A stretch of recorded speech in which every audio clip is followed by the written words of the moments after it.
Selon Rumi, vous n'êtes pas séparé de Dieu, c'est votre effort pour l'atteindre qui crée la distance qui vous fait souffrir. Rumi révèle quelque chose de brutal. Lorsque vous cessez d'essayer d'être quelqu'un devant le divin, l'union se produit d'elle-même, parce qu'il n'y a jamais eu deux. Vous regarderez cette vidéo chaque fois que vous souhaiterez vous unir de nouveau au divin, parce que la douleur qui vous a conduit ici est simple et concrète. Vous vous réveillez, accomplissez des tâches, parlez à des gens, passez la journée entière à fonctionner, et le soir vous ressentez un vide silencieux que vous ne savez pas expliquer, comme si quelque chose d'essentiel avait été laissé derrière vous et que personne ne vous avait prévenu au moment où cela s'est produit. Et maintenant, je vous pose la question en vous regardant droit dans les yeux. Quand avez-vous ressenti Dieu pour la dernière fois sans rien demander, sans rien expliquer, sans chercher à comprendre quoi que ce soit? Vous croyez être éloigné du divin parce que vous avez fauté, parce que vous n'avez pas été assez fort, parce que vous vous êtes perdu dans les désirs, les peurs ou les distractions. Mais cette croyance ne semble vraie que parce qu'elle fait mal. Et tout ce qui fait mal semble vrai, alors qu'en réalité, elle est le voile même qui vous maintient séparés. Car dans le soufisme, l'éloignement ne se produit pas par le péché, il se produit par l'oubli. Et vous n'êtes pas oublié parce que vous êtes faible, vous êtes oublié parce que vous avez tenté de vivre sans présence, tenté de contrôler le chemin, tenté de penser Dieu au lieu de ressentir Dieu. Et chaque fois que vous transformez le sacré en idée, vous le repoussez au loin, même en croyant vous en rapprocher.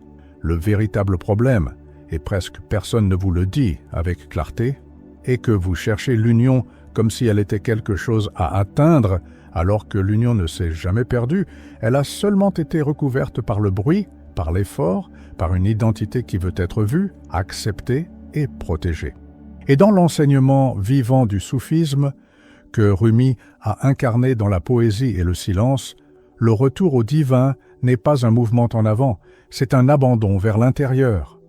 C'est cesser d'essayer d'être quelqu'un pour redevenir espace, c'est lâcher le besoin de comprendre afin de permettre la rencontre. Et après cette vidéo, vous n'essaierez pas de vous rapprocher de Dieu, mais vous percevrez ou vous érigez des barrières sans vous en rendre compte. Vous cesserez de demander des signes et commencerez à reconnaître ce qui a toujours été présent. Vous sentirez que ce contenu vous est parvenu non par hasard, mais parce qu'il existe en vous un point qui se souvient encore, même fatigué, même blessé, même confus. Et lorsque ce point est touché, il n'y a plus de discours, il n'y a plus de preuves, il n'y a qu'un silence qui guérit, un retour qui ne fait pas de bruit, une reconnaissance intime qui n'a pas besoin de nom. Et c'est pour cela que vous revenez à cette vidéo, non pour apprendre quelque chose de nouveau, mais pour retirer une couche de plus de ce que vous n'avez jamais été. Vous ne ressentez pas le divin, parce que vous essayez de le ressentir comme quelque chose de lointain, comme une présence qu'il faudrait appeler, atteindre ou mériter, alors qu'en réalité, la douleur qui vous traverse maintenant naît précisément de cette tentative, de cet effort silencieux qui vous épuise intérieurement et vous fait croire qu'il y a quelque chose qui ne va pas chez vous. Or, l'erreur n'est pas dans ce que vous êtes, mais dans l'idée que vous devriez faire quelque chose pour revenir. Car dans le soufisme, il n'y a pas de retour pour celui qui n'est jamais parti. Il n'y a que le souvenir. Et ce souvenir ne demande pas de force, mais d'arrêter de fuir soi-même. Vous vous êtes éloigné du divin au moment où vous avez commencé à vivre uniquement à la surface, en réagissant aux journées, aux personnes, aux pensées, aux émotions, en croyant que cela constituait toute la vie. Et plus vous vous identifiez à ce mouvement extérieur, plus vous ressentez comme lointain ce qui est intime, simple et silencieux, car Dieu ne crie pas, ne presse pas, ne rivalise pas pour l'attention. Il se révèle lorsque vous cessez de courir après tout ce qui n'est pas essentiel. La douleur que vous appelez vide est, en réalité, la nostalgie de votre origine.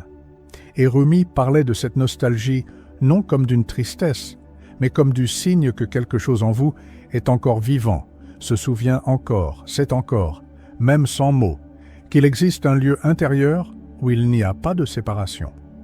Et chaque fois que vous ignorez cette nostalgie en cherchant à vous distraire, à produire ou à vous expliquer, vous approfondissez la distance que vous croyez déjà exister.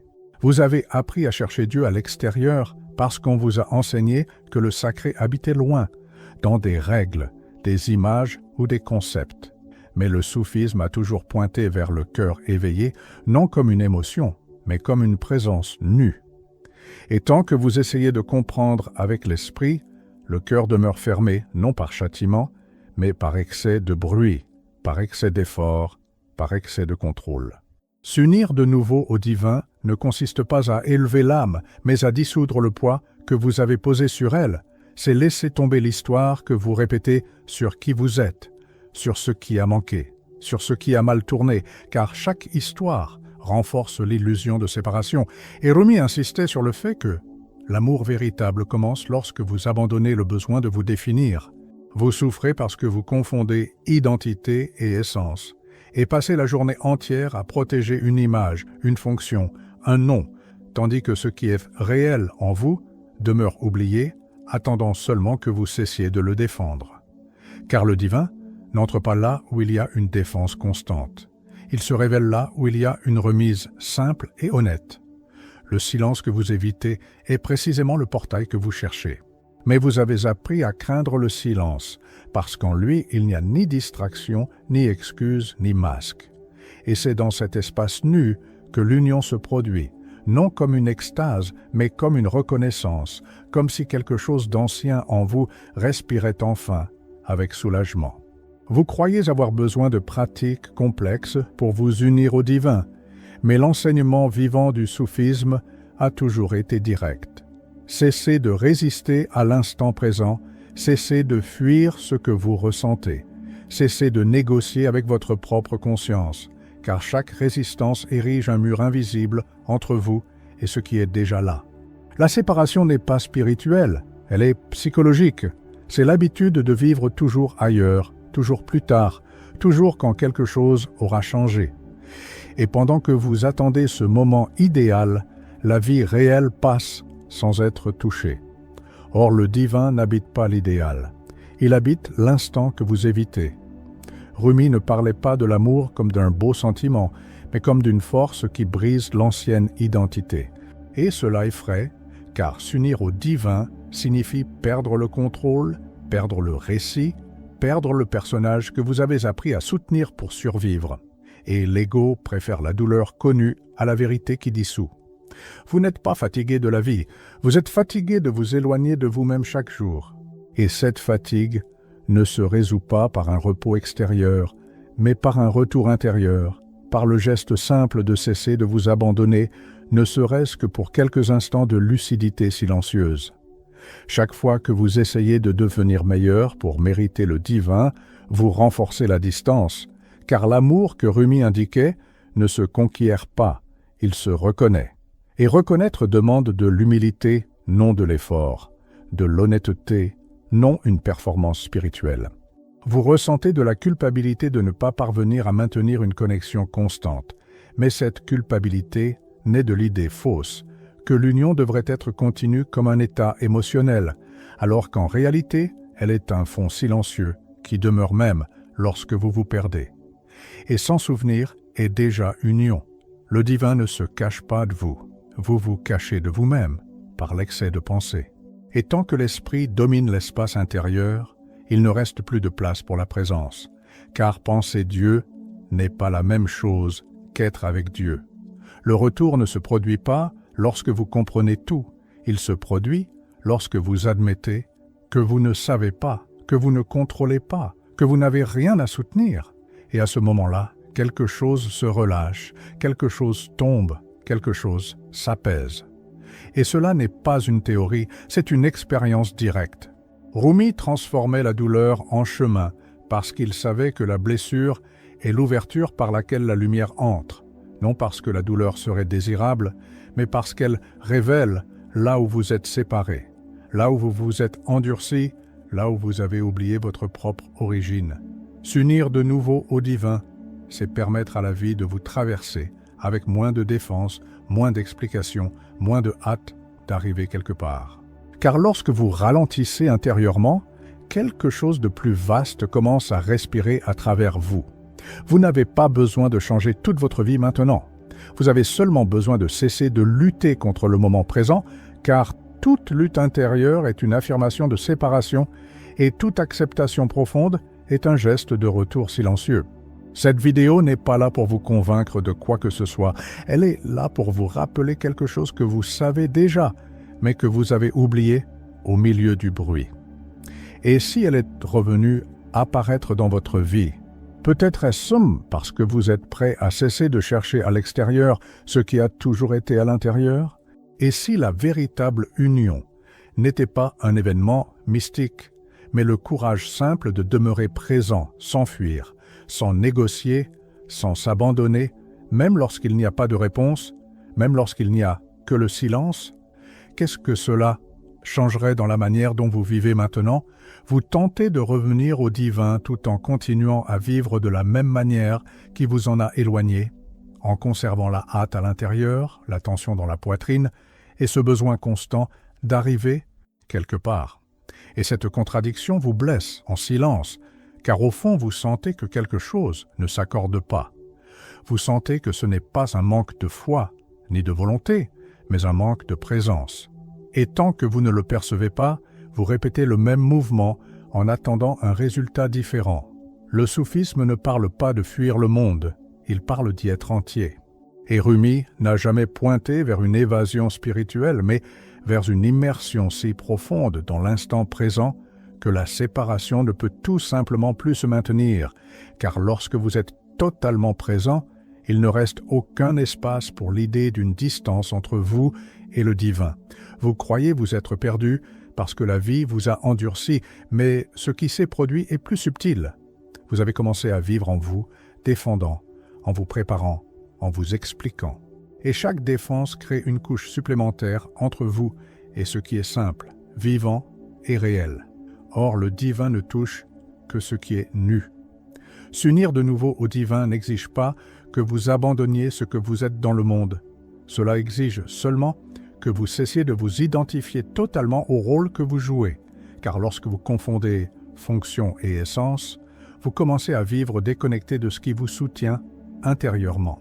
Vous ressentez une tristesse sans nom, parce que vous pressentez que vous vivez à moitié, non parce que quelque chose d'extérieur manque, mais parce que vous n'êtes pas entier en vous-même. Et cette fragmentation intérieure est exactement l'opposé de l'union que vous recherchez. Rumi voyait l'amour comme une dissolution, non comme un ornement. Et cela confronte l'ego, car l'ego veut s'améliorer, grandir, se renforcer, tandis que l'union demande l'inverse. Lâcher prise, se vider, cesser de soutenir l'image que vous avez construite pour être accepté. Le divin ne répond pas à l'effort, il répond à l'abandon. Et l'abandon ici n'est pas un renoncement à la vie, mais un renoncement au contrôle intérieur constant qui vous empêche de sentir ce qui est déjà en train de se produire maintenant. Vous vous éloignez chaque fois que vous transformez le chemin spirituel en obligation, en objectif, en exigence silencieuse. Car l'exigence engendre la peur, et la peur ferme toujours le cœur, même lorsqu'elle se déguise en discipline ou en quête sincère. L'union se produit lorsque vous cessez de négocier avec le moment présent, lorsque vous arrêtez de résister à ce que vous ressentez, à ce que vous pensez, à ce qui surgit. Car la résistance crée la division, et l'acceptation profonde crée l'unité intérieure. Vous n'avez pas besoin de ressentir quelque chose de spécial pour être uni au divin, vous avez seulement besoin de ne pas vous éloigner de ce qui est vivant en vous maintenant, même si cela est simple, ordinaire ou même inconfortable. L'oubli spirituel n'est pas une absence de foi, c'est un excès de distraction. Et plus vous vivez fragmenté en 1000 stimulations, moins vous percevez le fil silencieux qui vous relie à l'origine. Rumi pointait vers ce fil, non par des explications, mais par la présence, car certaines vérités n'entrent pas par l'esprit. Elles entrent par le silence qui demeure lorsque vous cessez de vous expliquer. Vous tentez de remplir le vide, alors qu'en réalité le vide est l'espace où l'union se produit. Mais pour cela, vous devez cesser de le traiter comme un ennemi et commencer à le voir comme un passage. Chaque fois que vous cherchez le divin comme quelque chose d'extraordinaire, vous ignorez le miracle simple d'être conscient maintenant. Et cette ignorance est ce qui maintient la sensation de séparation. S'unir de nouveau au divin, c'est permettre que la vie soit suffisante sans ornement intérieur, sans attente d'une expérience spéciale, sans comparaison avec ce que vous pensez devoir ressentir. Vous souffrez parce que vous espérez que l'union vous retirera du monde, alors qu'en réalité, elle vous y rend avec plus de lucidité, plus de simplicité et moins de conflits intérieurs. Le cœur dont parle Rumi n'est pas une émotion intense, c'est un centre, un lieu de repos intérieur où vous n'avez rien à prouver, ni à vous-même, ni à Dieu. La distance que vous ressentez n'est pas entre vous et le divin, elle est entre vous et votre propre silence. Et tant que vous éviterez ce silence, vous continuerez à chercher à l'extérieur. Chaque fois que vous vous permettez d'être présent sans rien corriger, quelque chose s'aligne à l'intérieur, non comme un spectacle, mais comme un repos profond. Le retour ne se produit pas dans de grandes décisions, il se produit dans de petits instants d'honnêteté envers vous-même, lorsque vous cessez de vous abandonner. Vous n'avez pas besoin de plus de réponses, vous avez besoin de plus de vérité intérieure. Et la vérité ici, c'est cesser de fuir ce qui est en train de se produire maintenant. Et si l'union que vous cherchez était simplement le courage de rester, sans fuir, sans vous distraire, sans vous perdre, qu'est-ce qui, en vous, résiste encore à cette rencontre silencieuse? Si cette vidéo a touché quelque chose en vous, n'expliquez pas, ne discutez pas, ne rationalisez pas maintenant. Restez simplement quelques instants en silence après qu'elle se termine et observez ce qui est encore vivant à l'intérieur. Car l'union commence lorsque vous ne vous éloignez pas de ce qui a été éveillé. Revenez à cette vidéo chaque fois que vous sentirez vous être perdu dans le bruit, la hâte ou l'identité qui pèse, et permettez à chaque retour de retirer une couche supplémentaire d'oubli, sans effort, sans culpabilité, sans exigence. Si vous sentez que ce contenu n'est pas seulement de l'information mais un rappel intime, alors demeurez dans cet espace. Abonnez-vous à la chaîne pour continuer à être rappelé, non pas à des idées, mais à la présence. Activez les notifications afin que, lorsque le bruit du monde s'intensifiera, vous disposiez d'un point de retour simple et direct, d'un lieu où vous reposez sans masque. Partagez cette vidéo uniquement avec ceux dont vous savez qu'ils n'ont pas besoin d'être convaincus, mais d'être rappelés. Et écrivez dans les commentaires une seule chose, simple, ce qui, en vous, s'est apaisé en écoutant cela. Ce geste maintient le fil vivant, renforce le retour et soutient le chemin vers les prochaines rencontres qui approfondissent, scellent l'ancien et rapprochent encore davantage de ce qui n'a jamais été distant.